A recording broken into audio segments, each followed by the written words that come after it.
istri tapi bahas seminar tentang keluarga. Ya, ada satu orang yang saya pernah lihat, nggak terkenal sih, tapi cukup kelihatan di media. Dia punya istri tapi nggak nyaman sama keluarganya, bahkan dibilang pisah sama istrinya, tapi ngisi seminar tentang keluarga bahagia. Nah, saya sempat melihat bilang gini, oh kayaknya itu temanya kurang lengkap. Keluarga bahagia setelah pisah, mungkin temanya begitu. Bukan keluarga bahagia dalam pernikahan. Oke. Coba kita lihat slide berikutnya, Kak. Tentang kalau kita berbicara mengenai keserupaan dengan Kristus, maka kita lihat mulai dari Roma 8 ayat 29, Bapak Ibu. Sama-sama kita baca. Sebab semua orang yang dipilihnya dari semula, mereka juga ditentukannya dari semula. Untuk, ini tujuannya ini, untuk menjadi serupa dengan gambaran anaknya, supaya ia, anak itu, menjadi yang sulung di antara banyak saudara. Nah, jadi pilihan ini yang memilih Allah. Kita cuman dipilih, Bapak Ibu. Halo? Jadi bahkan dikatakan di situ ada slide berikut, Kak. Di situ ada porsi, berbagai porsi di situ ya. Tuhan, fungsi Tuhan apa? Memilih dan menentukan. Terus waktunya kapan? Sejak semula, bukan pertengahan perjalanan. Jadi, wah rupanya Yosafat itu dipilih Tuhan ketika dia waktu SMA, waktu dia kuliah, atau waktu dia khotbah. Bukan. Rupanya kita sudah dipilih dan ditetapkan dari semula. Sama-sama bilang, dari semula. Nah, tujuannya apa? Ini tujuannya. Menjadi serupa dan segambar dengan Yesus. Nah, segambar dan serupa di sini ada berbagai terjemahan. Dari segambar dan serupa ini sudah dimunculkan dari kitab Kejadian. Di waktu dikatakan, marilah kita menjadikan manusia itu segambar dan serupa kita, supaya mereka berkuasa. Nah, rupanya kita ini walaupun model-model begini, tapi rupanya kita ini orang-orang berkuasa. Amin ya. Kita dari dulu sudah ditentukan untuk berkuasa. Nah, bagaimana supaya kita menjadi serupa dengan Kristus? Bagaimana supaya kita memiliki keserupaan dengan Kristus? Ada di Roma 12 ayat yang kedua. Dan ini yang akan saya bedah di hari ini buat Bapak Ibu. Roma 12 ayat 2 dibilang begini. Tampilkan, Kak. Janganlah kamu menjadi serupa dengan dunia ini, tetapi berubahlah oleh pembaharuan budimu, sehingga kamu dapat membedakan manakah kehendak Allah, apa yang baik, yang berkenan kepada Allah, dan yang sempurna. Nah, rupanya kalau kita mau serupa dengan Kristus, macet kayaknya. Rupanya kalau kita mau serupa dengan Kristus, yang pertama kita harus tidak serupa dengan dunia, rupanya. Halo? Nah, nanti saya akan bahas serupa dengan dunia itu seperti apa. Nah, rupanya kalau kita mau serupa Kristus, kita nggak boleh serupa dengan dunia, kata Alkitab. Ini masih dalam kitab yang sama, belum pindah kitab. Jadi nanti kalau belum sampai situ, Kak. Jadi kalau saudara baca, yang belajar teologi itu biasanya tahu, ada yang namanya tafsiran konteks dekat, ada yang konteks jauh. Artinya konteks dekat itu gini, kalau saya baca Roma, untuk mengerti ayat yang saya baca itu, saya hanya lihat ayat-ayat sebelum atau ayat-ayat sesudah, atau keseluruhan kitab Roma, itu namanya konteks dekat. Ini sedikit pengajaran ya, nggak apa-apa, khotbah itu memang ngajar. Lalu ada konteks jauh, contohnya saudara bahas Roh Kudus di kitab Kejadian, rupanya saudara kaitkan dengan Roh Kudus di Kisah Para Rasul, waktu Roh Kudus dicurahkan. Nah gitu. Nah, jadi di dalam Roma 12 ayat 2 dibilang begini, jangan kamu menjadi serupa dengan dunia ini. Bapak Ibu, rupanya kalau kita mau serupa Kristus, tidak serupa dunia. Nah, serupa yang pertama, poin yang pertama, coba lihat, Kak. Nah, bagaimana kita ini hidupnya berbeda dengan dunia. Bagaimana hidup yang berbeda dengan dunia? Bapak Ibu, coba tampilin, Kak. Bagaimana hidup berbeda dengan dunia? Ini ada 3 yang saya bilang untuk poin yang pertama ini. Yang pertama itu nilai hidupnya berbeda. Kalau dunia nggak jujur, kita tetap jujur. Halo, Bapak Ibu. Nah, lalu apalagi yang kita harus berbeda dengan dunia? Kerendahan hati, saling menghargai. Jadi rupanya saudara tidak, kalau di tempat kerja misalnya, saya jadi pengajar misalnya, atau Bapak Ibu yang punya usaha jualan misalnya. Nah, kita harus punya nilai-nilai ini. Kalau kalau kita nggak punya nilai ini, pertanda kita tidak serupa Kristus. Bapak Ibu, paham ya? Jadi nilai kejujuran. Tahukah bahwa jujur itu penting? Halo? Nah, tahukah Bapak Ibu bahwa kerendahan hati, rupanya di luar sana itu nggak kenal yang namanya kerendahan hati. Bapak Ibu, kita di gereja ya, kenal yang namanya nilai-nilai Kristus, nilai-nilai pengajaran. Saudara tampilin di luar, mereka akan anggap itu sesuatu keanehan. Betul ya Bu Maria ya? Kita kerja di dunia-dunia yang mix dengan agama lain. Rupanya ketika saya coba untuk membuka atau menampilkan itu, rupanya nggak pas rupanya. Karena kenapa? Nilainya beda. Halo? Iya. Nah lalu yang kedua, ya apa yang membuat kita berbeda? Kita harus berbeda dengan dunia. Yang kedua itu pola pikir. Amin. Kerja sesuai dengan upah, itu kalau orang dunia. Jadi kalau pekerjaan itu dinilai dengan 1 juta, maka energi yang dia keluarkan itu hanya sekedar 1 juta. Paham maksudnya ya Bapak Ibu ya? Jadi kalau saya disuruh angkat mimbar ini dibayar 5.000, maka saya akan hanya sekedar ngangkat, pindahkan, sudah. Tapi kalau kita mau berbeda dengan dunia, tidak. Nah tahukah Bapak Ibu, di sekolah itu ada penjaga sekolah kami. Dan dia rupanya tidak tidur di sekolahan, dia harus pulang di Muntilan setiap selesai belajar, selesai anak-anak pulang. Dan kadang-kadang itu kan tugasnya dia, nyuci piring, bersihkan dapur. Tapi sewaktu-waktu saya lakukan itu. Dan bagi dia itu heran banget gitu. Wah, thank you banget ya. Wah, kok kamu nganu? Dan itu bagi kita harusnya itu hal yang biasa. Bagi mereka, kamu keren banget. Padahal kita di gereja udah biasa kan Bapak Ibu nyuci piring. Yang kita nggak pernah nyuci itu nyuci teman kita kan, ya kan? Nyuci otaknya. Belum pernah kita mandiin sesama jemaat, itu aja kan. Tapi nyuci piring itu hal yang biasa. Tapi bagi mereka itu kita keren banget. Dan bilang, saya udah, kalau kita makan bersama terus teman-teman naruh piring lah, saya bilang gini, kalau kita nggak cuci gelas atau piring, dipancal tikus bisa ambil, besok kita makan pakai apa lagi? Sampahnya tak buang, dan itu yang harusnya tugas beliau. Dia tidur di UKS, saya lakukan buang sampah. Nah artinya gini, Bapak Ibu, nah saya waktu di atas motor itu dapatkan satu nilai yang berbeda. Maksudnya begini, saya khotbahnya santai aja ya Bapak Ibu ya, nggak usah berapi-api apalagi berair-air. Nah, saya dapat satu nilai yang berbeda gini. Nilai hidup yang kita terapkan di gereja itu yang harus diterapkan di dunia kerja. Jangan adopsi nilai dunia kerja ke gereja, karena nggak sama. Contoh, kalau orang lihat saya di luar gereja itu rajin, orang harus bisa ngomong, dia sudah terbiasa dari gereja. Karena kalau saudara terapkan nilai dunia ke gereja, itu orang dunia juga pakai pola itu kok. Paham ya? Jadi kalau saudara rajin, orang di luar Kristen juga banyak yang rajin. Kalau saudara taat aturan, bahkan yang memegang jadi pimpinan-pimpinan orang-orang di luar Kristen.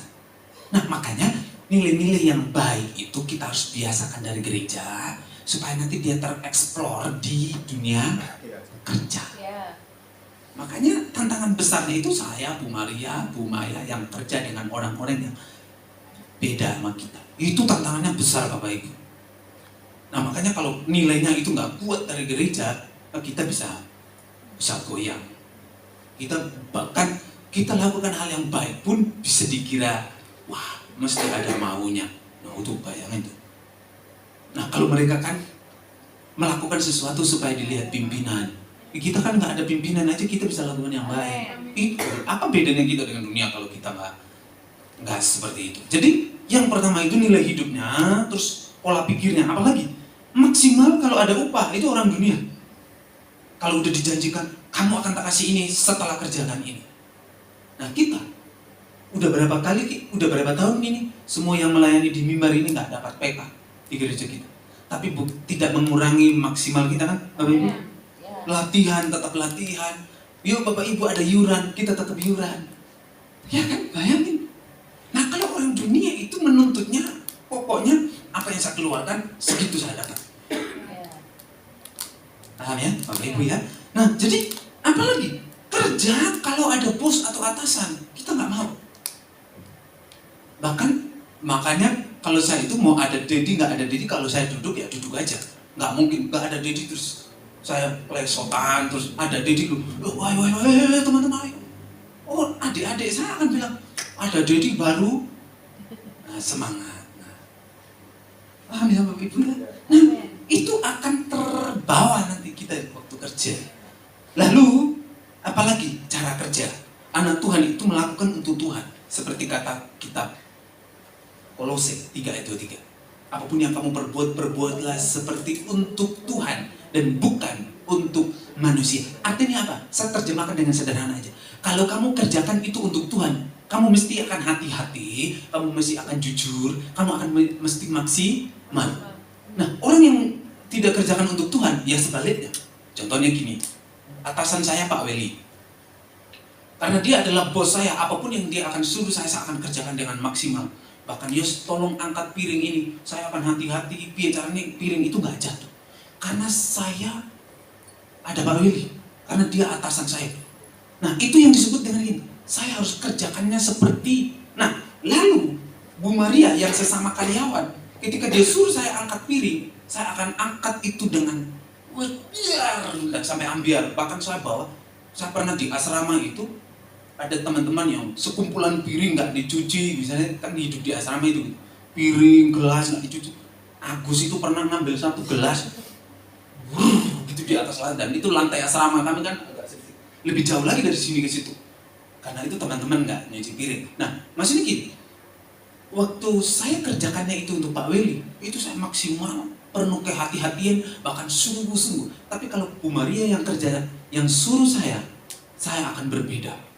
Dan tidak seperti waktu Pak Weli. Artinya apa? Mestinya Yosafat harus mengerjakannya seperti untuk Pak Weli dan bukan untuk Bu Maria. Mestinya begitu. Nah, jadi cara kerjanya harus beda. Anak Tuhan itu melakukan untuk Tuhan. Kalau dunia itu melakukan untuk kepentingan. Nah, ini ada maunya nih. Nah, jadi, Bapak Ibu, kalau kita melihat, menurut saya gini, kita mesti harus maksimal. Nilai hidupnya harus dinaikkan, pola kerjanya harus baik, pola pikirnya harus benar, cara kerjanya harus benar. Karena kenapa? Kita ini udah menerima hal-hal yang baik dari Tuhan. Makanya kalau orang yang menerima hal-hal yang baik dari Tuhan, apapun dia bisa buat Tuhan. Halo? Orang yang menerima hal-hal yang baik dari Tuhan, apapun dia gak akan mungkin hitung-hitungan untuk Tuhan. Ada satu ilustrasi dari Alkitab, saya adopsi aja, bukan ilustrasi dunia. Tampilkan kan? Baca waktu Yesus diurapi, dia bilang begini. Yohanes 12 ayat 3. Maka Maria mengambil setengah kati minyak narwastu murni yang mahal. Udah murni, mahal, gak ada campuran. Mahal harganya. Lalu meminyaki kaki Yesus dan menyekahnya dengan rambutnya. Dan bau minyak itu semerbak di seluruh rumah. Ini ilustrasi Alkitab aja yang saya pakai buat Bapak Ibu. Kenapa Maria, ini bukan Maria Harpeni, maaf. Ini Maria ini tugasnya masih banyak. Kalau ini udah meminyaki kaki Yesus. Kenapa Maria mau melakukan ini? Apa Bapak Ibu? Ini minyak yang mahal dan murni. Bahkan kalau ayat selanjutnya kalau Bapak Ibu baca, Yudas itu pernah berkomentar, itu kan bisa dijual, bagikan uangnya itu ke orang-orang miskin. Bahkan ayat di bawahnya dikatakan, itu Yudas ngomong gitu bukan karena dia lihat orang miskin dia kasih, tidak. Karena memang dia tugasnya penipu. Nah oke, sekarang cukup Yudas, kita nggak bahas. Kenapa Maria lakukan ini? Bapak Ibu, kenapa Maria melakukan ini? Dia sudah menerima hal yang baik dari Tuhan. Kalau saudara baca pasal sebelumnya atau cerita sebelumnya, Maria itu saudaranya pernah dibangkitkan oleh Tuhan Yesus. Namanya siapa? Lazarus, saudara Maria. Makanya waktu dia ketemu Yesus, dia gak perlu hitung-hitungan. Dia langsung, minyaknya itu bahasanya kami orang NTT, langsung dipoa di kakinya Yesus. Dituang, disiram di kakinya Yesus. Dia meminyaki kakinya. Bahkan dia mengelap pakai rambutnya. Artinya apa? Dia sudah terima hal yang baik dari Tuhan, makanya apapun itu bagi Maria, tidak apa-apa. Semuanya untuk Tuhan. Aku udah terima hal yang baik dari Tuhan kok. Saudaranya dia udah dibangkitkan. Nah bayangin kalau kita punya saudara yang mati misalnya, terus dibangkitkan Tuhan, kita bisa kasih apa aja buat Tuhan kan hari ini? Nah pertanyaan saya sangat sederhana, sesuai ayat ini. Apa yang sudah murni yang kita udah kasih buat Tuhan? Amen. Apa yang paling mahal yang kita udah beri buat Tuhan? Halo?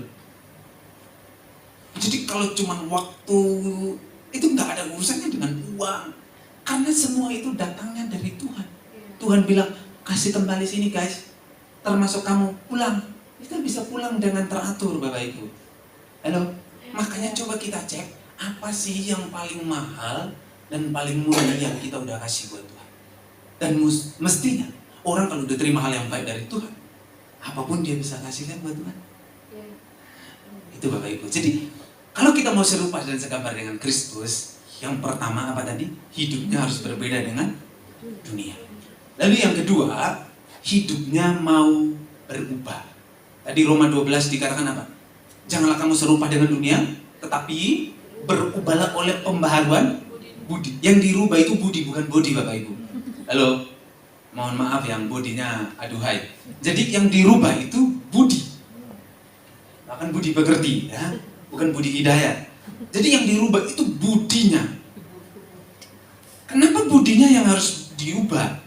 Tahukah Bapak Ibu, orang yang budinya berubah, cirinya dia orang yang berbuah. Seperti yang dibahas Om Weli minggu lalu. Orang itu berbuah. Apa sih ciri orang berbuah? Klik kan? Apa sih ciri orang berbuah? Pertanda kita berbuah. Yang pertama itu apa Bapak Ibu? Produktif. Orang itu kalau dikatakan berbuah kalau dia produktif. Apa itu produktif? Produktif itu melahirkan hal-hal baru. Itu namanya produktif. Yang kedua, ciri buah itu dinantikan. Saudara tanam cabai hari ini nggak mungkin kan nanti sore kita petik. Itu cabai-cabean Bapak Ibu. Coba buah itu ditunggu, dinantikan. Itu kan prosesnya kan seperti itu kan Bapak Ibu. Nah, yang ketiga, ciri orang berbuah itu menggembirakan. Ya kan? Saudara kalau tanam buah apel dan dia berbuah, saudara sedih nggak? Waduh, apel yang tak tanam malah berbuah ya. Enggak kan? Saudara senang kan? Iya kan? Bahkan bisa cerita walaupun itu. Nah, itu Kak Enkun itu berteman dengan adik saya. Itu yang dia posting setiap hari itu tanaman hortikultura. Kalau saya kan holistik, horizontal aja ya. Dia khusus hortikultura. Dia tanam semangka, tomat, pokoknya segala jenis tanaman. Dan setiap hari itu yang diposting sampai aku malas juga komen. Dan saya kalau komen saya cuma bilang semangat ama. Udah. Karena kenapa? Orang itu senang kalau lihat buah. Bahkan dia pernah posting jagung kami itu dimakan belalang. Artinya apa? Waktu dia posting buah itu berbeda ketika waktu dia posting dimakan belalang. Iya kan? Nah, buah itu menggembirakan. Seorang kalau lihat buah itu senang. Gembira banget kalau apalagi itu pohon yang dirawat. Kita aja lihat pohon yang orang yang bukan punya kita aja senang. Apalagi yang kita tanam sendiri. Halo? Iya kan? Nah, yang berikut ciri orang berbuah itu memikat perhatian. Nah, ini. Bagaimana? Kalau mangganya bagus misalnya, terus memunculkan kemerah-merahan, wah, itu udah seperti buah ara waktu dalam perjanjian lama tuh. Buah itu menarik perhatian, membawa pengertian, makanya Hawa terpikat dan diambil. Betul kan? Buah itu betul kan di perjanjian lama kan? Dia menarik hati, ya kan? Membawa pengertian, kan kata Alkitab. Nah, jadi buah itu menarik perhatian. Orang akan terus memandang, ada buahnya. Nggak akan mungkin kan? Ada, wah, keren banget daunnya ya. Nggak Bapak Ibu. Wah, rimbun banget. Nggak ada. Orang itu senang sama buahnya. Ya kan? Nah, lalu yang terakhir itu dia buah itu menyenangkan banyak orang. Adakah orang yang kalau udah pohon mangganya berbuah dan dia cuma yang makan sendiri? Puji Tuhan Bapak Ibu, pohon bermangga saya itu sekitar ratusan dan udah tak selesaikan makan semua. Nggak ada. Buah itu mesti banyak orang nikmati. Bahkan saudara makan buah setiap hari kan? Nggak pernah tanam kan? Iya. Tapi saudara senang banget makan buah, apalagi untuk proses diet, ya? Iya dong, iya kan? Nah, rupanya buah itu gitu, dia menyenangkan banyak orang. Jadi ciri kita orang berbuah produktif. Dari November, Desember, bahkan Januari itu, November itu kita lakukan pesta anak. Saya juga di dalam situ. Bagian khusus pendataan anak yang akan hadir, bahkan juga termasuk data PIC yang akan bertanggung jawab mendoakan anak-anak itu yang hadir 1.000 lebih Bapak Ibu. Yang kerja saya termasuk Pak Wardoyo CS kampanye. Terus kemarin kita baru rayakan Natal tingkat SD lagi. Saya dipercaya jadi ketua panitia. Kecil-kecil gini juga disuruh jadi ketua. Bahkan teman sekolah saya di SD pemilih satu lagi. Ayo sama izin ya, iya mau ke mana? Mau ke Pantai Kusta. Ada acara apa dia? Apa? Natalan. Oh, jadi pengurus juga. Ya aku ketua nih. Hah, kecil kok ketua? Aduh, itu standar orang dunia Bapak Ibu. Iya kan? Menurut mereka kalau yang pimpinan itu gagah, gede, tinggi, putih misalnya. Ganteng. Ya, ini juga gak kalah, tapi kalau hal yang lain putih mungkin gak termasuk apa. Nah, terus besok itu Januari ada Natalan kompak. Guru-guru sekolah minggu Kristen Katolik dan anak sekolah minggu, targetnya 1.000 lebih. Saya juga dipercaya jadi ketua nih. Nah, di mana-mana kan saya juga nggak hanya bawa nama Yosafat. Dari mana ini? Dari GBI Rock. Kalau di lingkungan sekolah, dari mana ini? Dari SD ini, dari SMP ini. Nah, rupanya kita nggak hanya bawa nama kita, menggembirakan pimpinan kita juga kan? Nah, lalu tanggal 17 Januari, saya juga dipercaya jadi sekretaris Natal ASN TNI Polri di Kota Magelang. Nah, ini kita baru bahas apakah 800 atau 1.000, karena ini berkaitan dengan konsumsi. Nanti Bapak Ibu tunggu saja. Nah, itu apa namanya? Bagian orang yang bukan nunggu konsumsinya, maksudnya nunggu beritanya, bahas konsumsi ya, nunggu suratnya. Gitu ya. Jadi ciri orang berbuah itu produktif. Jadi kalau Alkitab bilang gini, berubahlah oleh pembaharuan budimu. Ya. Kalau orang itu budinya, karakternya berubah, itu ciri-cirinya akan seperti ini. Halo, Bapak Ibu. Ya. Nah, bayangin kalau hidup saya seperti 5 atau awal-awal saya datang di Jawa, wah, nanti satu ketika baru saya tampilin itu. Itu ya teman-teman. Jadi orang yang kedua itu kalau orang mau serupa Kristus, apa saudara? Hidupnya berbuah. Hidupnya berbuah. Dia berubah, dan orang berubah cirinya berbuah. Keren kan? Orang yang berubah cirinya berbuah. Buah itu kan hasil. Buah itu kan sesuatu hal yang muncul setelah pohon itu ditanam. Nah, kenapa kita nggak berbuah? Tahu gak Bapak Ibu kenapa kita nggak berbuah? Ini ilustrasi Alkitab lagi. Tadi udah Maria. Sekarang ini pakai ilustrasi yang berbeda lagi. Kenapa kita nggak berbuah? Baca sama 2, 3. Ya.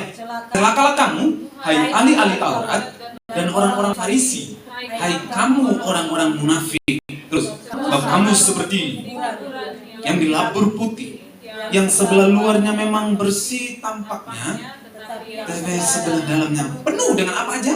Tulang belulang, terus berbagai jenis kotoran. Artinya apa? Saudara coba berpikir sebentar. Kenapa maksudnya ini?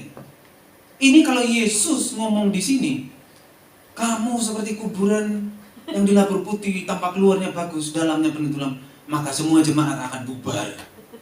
Bukankah waktu Yesus di dalam Matius pasal yang terakhir, pengajaran mulai keras dan banyak orang yang mundur? Betul ya? Nah, ini Yesus ngomong gitu di depan ahli-ahli Taurat, orang-orang Farisi. Bahkan mereka digolongkan orang-orang munafik. Nah, kenapa kita nggak berbuah? Bapak Ibu, ini saya fokus bahas di bagian tulang belulang. Apa yang nancap di pikiran Bapak Ibu berbicara tulang belulang? Tulang belulang itu artinya apa? Kematian yang sudah kematian yang sudah lama.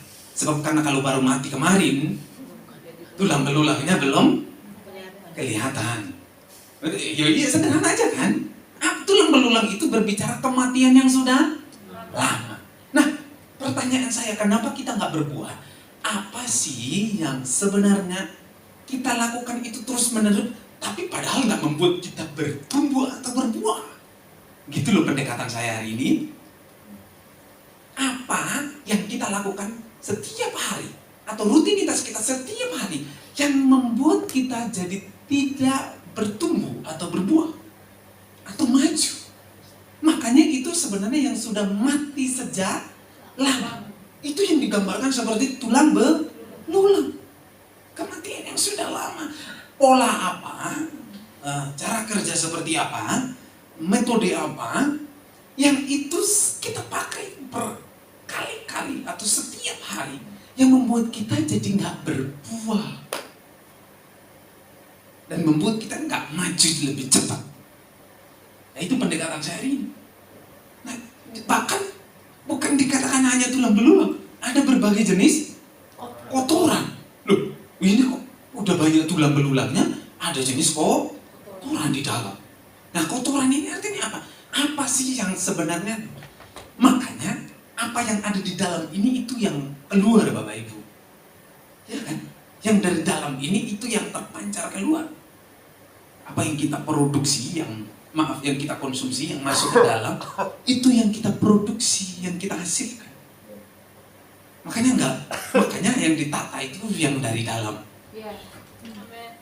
Supaya kita lebih maju, supaya kita lebih berkembang, maka kita harus pikirkan ini. Tadi di ilustrasi yang pertama, itu murni dan mahal. Tapi kalau ilustrasi ini tentang tulang belulang dan berbagai jenis kotoran. Jadi jangan lihat teman kiri kanannya, berbagai jenis kotoran, bukan ya? Beda, itu kita bisa dikaploi. Apa yang sudah lama sebenarnya udah mati, tapi kita masih tetap terus pegang. Itu yang membuat kita nggak maju, Bapak Ibu. Nah, saya nggak perlu selidiki itu, kita kembali ke kita masing-masing. Itu ya, Bapak Ibu ya. Itu yang membuat kita nggak berbuah, nggak bertumbuh itu. Ada yang sudah mati sebenarnya, tapi kita masih pertahankan itu. Dan Bapak Ibu dan saya yang tahu. Oke. Lalu poin yang ketiga, orang yang menjadi segambar dan serupa dengan Kristus itu dia mengerti kehendak Allah. Roma 12 tadi dikatakan begini. Berubahlah oleh pembaharuan budimu supaya, nah ini tujuannya, supaya kamu mengerti kehendak Allah, mana yang baik, berkenan, dan yang sempurna. Nah, itu tujuannya. Klik Kak, coba lihat Kak, di situ dikatakan gini. Apa yang baik, yang berkenan, dan yang sempurna. Nah ini, bahkan di Roma 12 ayat 3 dikatakan di situ ada apa Bapak Ibu? Hendaklah kamu berpikir begitu rupa. Lalu yang kedua, supaya kamu dapat menguasai diri. Nah, mengerti kehendak Allah di sini, yang saya maksud gini, apa yang baik, yang berkenan, dan yang sempurna, yang dimaksudkan di sini, ini berbicara gini, apa yang kita lakukan sehari-hari itu mesti harus dipertimbangkan. Nah, ini Tuhan mau nggak ya? Ini Tuhan suka nggak ya? Kalau saya begini, Tuhan berkenan tidak ya? Ini udah yang baik belum ya? Halo? Iya, jadi kalau kita tidak mempertimbangkan dan kita pakai pikiran kita sendiri, kita pakai apa yang ada di dalam hati kita sendiri, maka kita nggak akan mungkin tangkap apa yang menjadi kehendak Allah. Makanya bahkan Alkitab yang lain dikatakan gini, kamu harus memikirkan apa yang di atas, bukan yang di bawah. Artinya apa? Kamu memikirkan apa yang di atas itu pikirkan. Itu sederhananya lebih begitu. Apa yang dipikirkan yang di atas, bukan yang dipikirkan yang di bawah. Kita yang di bawah, dia yang di atas. Nah jadi ya semua yang kita lakukan, semua yang kita kerjakan, semua aktivitas kita itu mesti kita harus berpikir, ini Tuhan mau nggak ya? Bukan seperti mau nggak ya, kasih tahu nggak ya, bukan itu maksudnya. Nah, ini Tuhan mau tidak ya? Senang nggak ya? Ya kan? Bukan kasih tahu nggak ya, bukan gitu ya. Nah gitu Bapak Ibu, jadi kalau kita mau berbicara mengenai serupa Kristus, Yang pertama, apa tadi? Orang itu hidupnya harus beda dengan dunia. Yang kedua, itu hidupnya mau berubah, cirinya berbuah. Lalu yang ketiga, itu dia mengerti kehendak Allah. Nah, tidak ada cara lain untuk kita mengerti kehendak Allah dengan 3 hal. Coba lihat di gambar situ, bukan klik Kak, bukan. Di gambar itu yang sama. Supaya kita mengerti kehendak Allah, coba lihat 3 gambar. Itu yang pertama apa? Berbelas kasihan. Ya kan? Orang sedang memberi receh kan?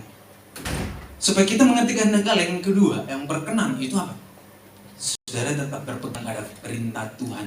Itu ada gambar Alkitab kan yang teman. Lalu yang ketiga itu saudara harus tetap terus beribadah.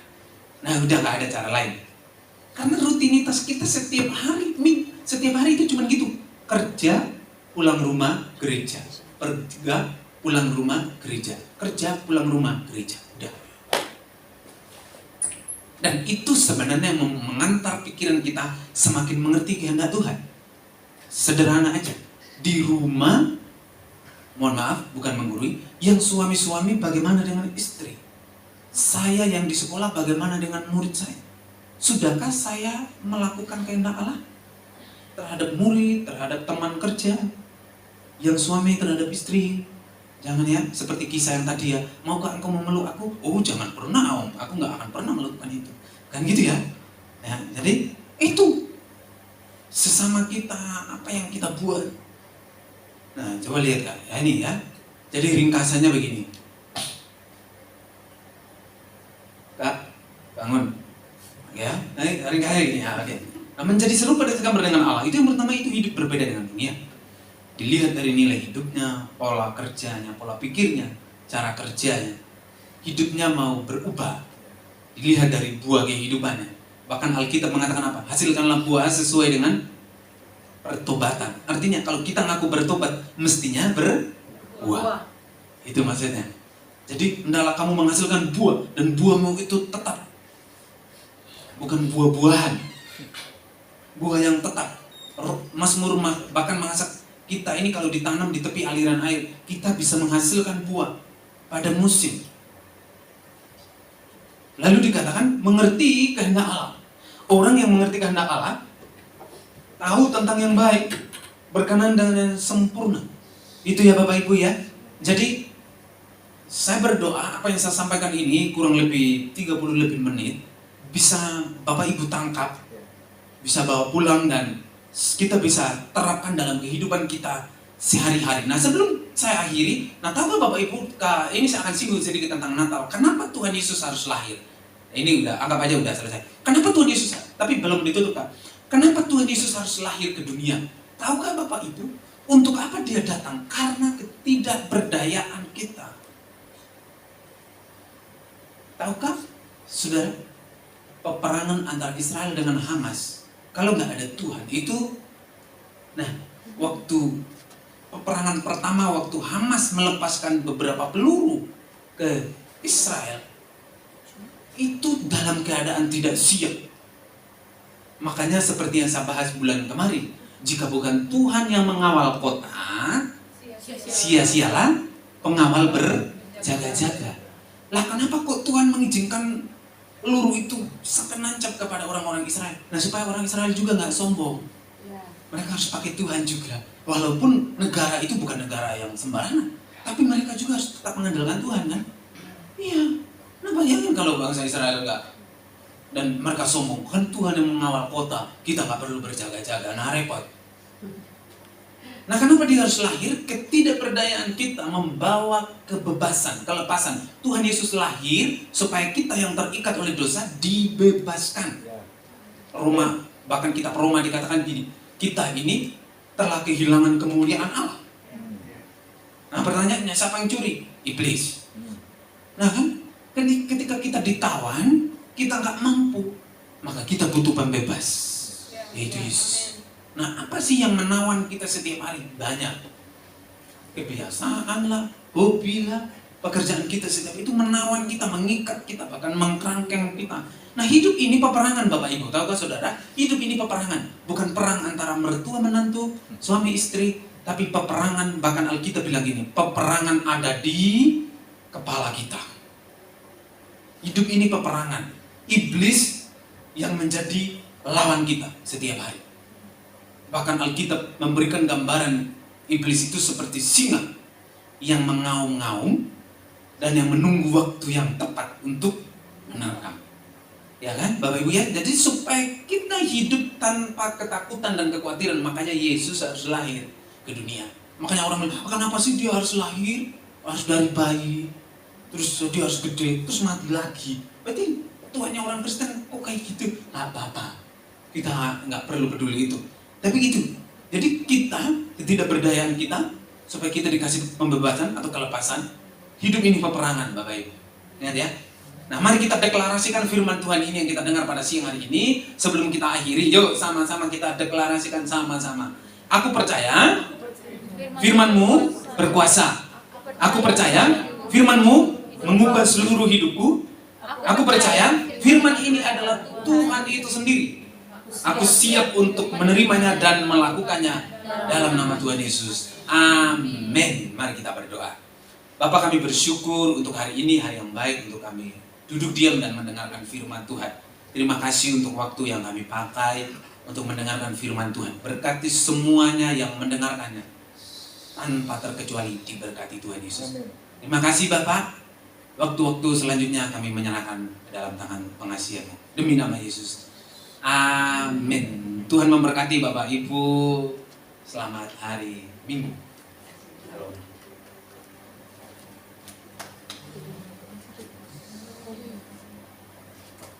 Bapak Ibu Saudara diberkati.